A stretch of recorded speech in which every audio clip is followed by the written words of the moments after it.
anyone who doesn't know who to vote for in Wisconsin's primary election, News 3 is asking candidates about the issues that matter to you. Tonight, the Democratic candidates for governor are telling us what actions they would take to address school safety and gun violence. Our Rose Schmidt sat down with all 8 candidates, and she's here in the studio with tonight's conversation. Rose? That's right. Well, earlier this year, Governor Walker established the state's Office of School Safety and created a $100 million grant program for schools. We asked Walker's Democratic challengers whether he took the right approach to addressing school safety and what steps they'd take if they were elected. On News 3 at 5, you heard from 4 of those 8 candidates. Now here's the other half.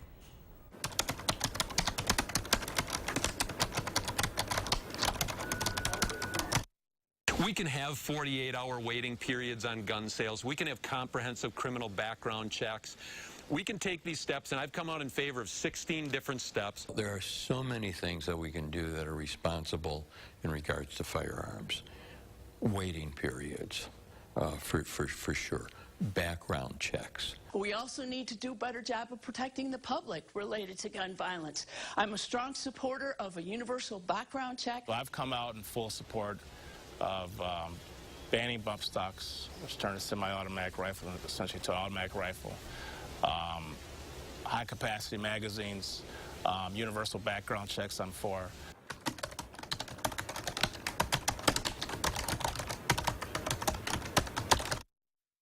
Improperly funded, and because it's not merged with a commitment to treat violence as a public health issue, it's woefully inadequate. Having adequately staffed schools will also help in school safeties, and having more teachers on the ground will also help keep our kids safe as well. The approach to school safety that's been taken so far has been so woefully inadequate, it's almost comical.